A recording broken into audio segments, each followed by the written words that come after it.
Alors, chers amis, aujourd'hui, je veux que nous puissions réfléchir un peu.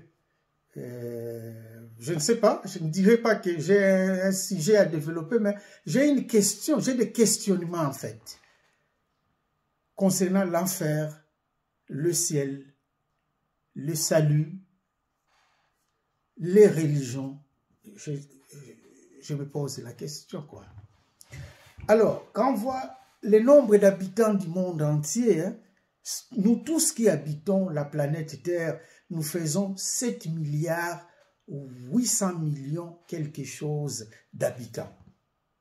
Et on dit parmi les 7 milliards 800 millions quelque chose, il y a 2 milliards 300 millions quelque chose de chrétiens.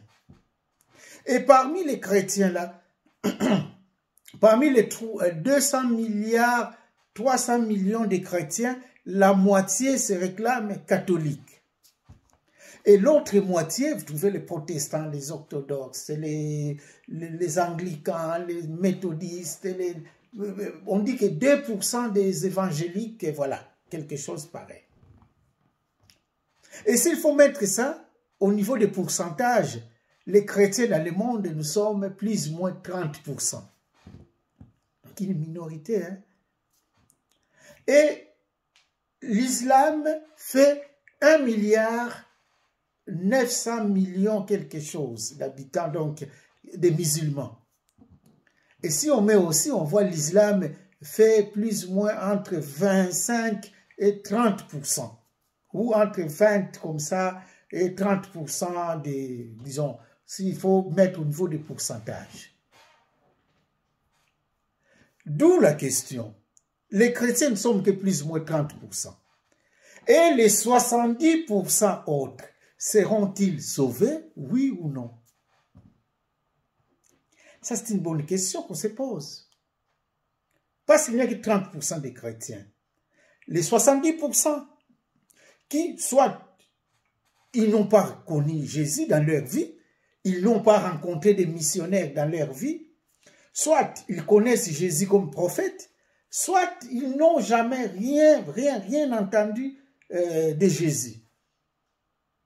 Et tous ces mondes-là, ils sont dans ces 70%. Seront-ils sauvés, oui ou non? C'était un grand débat entre les catholiques et les protestants au XVIe siècle, oui, fin XVIe siècle, XVIIe siècle, quand on parlait de prédestination, prédisposition. Ouf, c'était un grand débat. Mais c'est un grand problème aujourd'hui. Parce qu'il y a des gens qui se réclament des hommes de Dieu, qui ne se cultivent pas pour comprendre d'abord ces débats-là. Et c'est pour cela qu'on tombe dans des bagatelles. Il y a des pasteurs qui commencent à connaître qui ira au ciel et qui ira à l'enfer. Et ceux qui ne croient pas en Jésus-Christ, les 70% de la population mondiale, seront-ils sauvés, oui ou non? D'où ces questions. Est-ce que la pratique de la religion chrétienne sauve? Je dirais oui. Parce que nous, les chrétiens, nous avons de la chance. Dans notre religion, on nous apprend le salut par Jésus-Christ. Mais antidote de cette question, est-ce que seule la pratique de la religion chrétienne qui sauve? C'est une bonne question. Et moi, je dirais que je ne pense pas. Connaissant les Écritures, je vois Jésus devant les centurions romains. Lui qui dit que dis seulement une parole et mon serviteur sera sauvé. Je ne suis pas digne que tu puisses venir chez moi. Mais il ne s'est pas adhéré dans le christianisme. Mais Jésus a loué quand même sa foi. Jésus devant la femme cananéenne ou syro-phénicienne. Il dit que femme, je suis venu d'abord pour les Juifs. Mais la femme a insisté. Je peux profiter des miettes de pain qui tombent de la table du maître. Les petits chiens en profitent. Moi, je ne suis pas juive. Mais sauve ma fille. Jésus a loué la foi de cette femme-là, la cananéenne.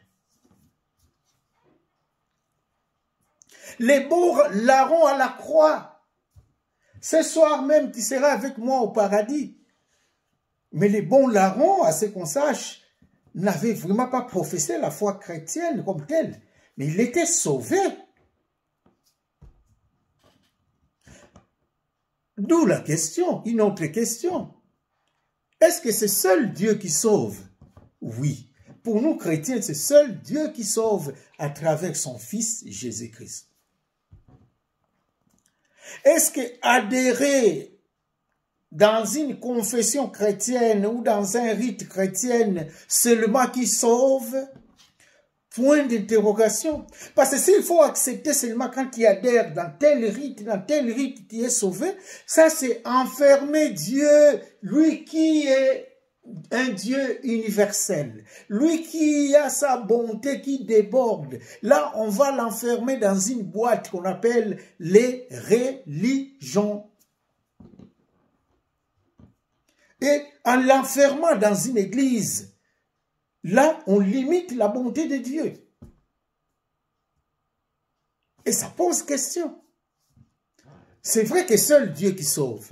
Mais c'est seulement dans telle ou telle religion que cela se passera. Point d'interrogation. Alors, chers frères et sœurs, on voit que ce sont des problèmes sérieux qu'on traverse, que le christianisme traverse par manque de connaissances. Qui sera sauvé? La bonne question doit se poser. Qui sera sauvé? Qui connaît qui ira au ciel et à l'enfer? Si ce n'est que Jésus seul. Et comme disait encore Père Hervé Marie, s'il y a un pasteur qui se réjouit de dire que toi tu iras à l'enfer, posez-vous la question s'il est vrai pasteur. Parce qu'un vrai homme de Dieu prêche la parole de Dieu et c'est lui qui sauve.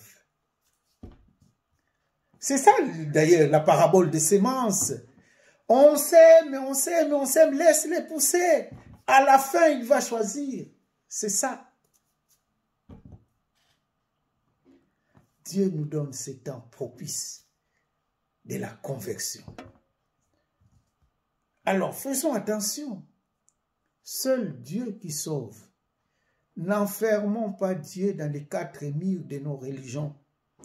Nos religions sont que des moyens qui peuvent aider à sauver beaucoup de gens. Mais n'oublions pas, 70% de la population mondiale ne confesse pas le nom de Jésus-Christ. 70%. D'où la question. Iront-ils tous à l'enfer? Et ça va poser le problème à la bonté de Dieu. Si ces gens-là doivent aller tous à l'enfer, donc Dieu les a prédestinés à être à l'enfer. Et la bonté de Dieu, où? Ça pose même question à notre propre Dieu. Lui qui est bon, qui fait pleuvoir la pluie pour les bons et pour les mauvais. Donc, il peut aussi sauver au-delà du christianisme. Mais il est Dieu. Ce sont de bonnes questions théologiques et faisons attention quand nous interprétons la parole de Dieu. N'enfermons pas Dieu dans les quatre murs de nos religions ou de nos églises, comme les Quinois aiment dire, des églisettes là. Faisons attention, car Dieu est bon. Il peut sauver au-delà de nos religions. C'est ça notre Dieu.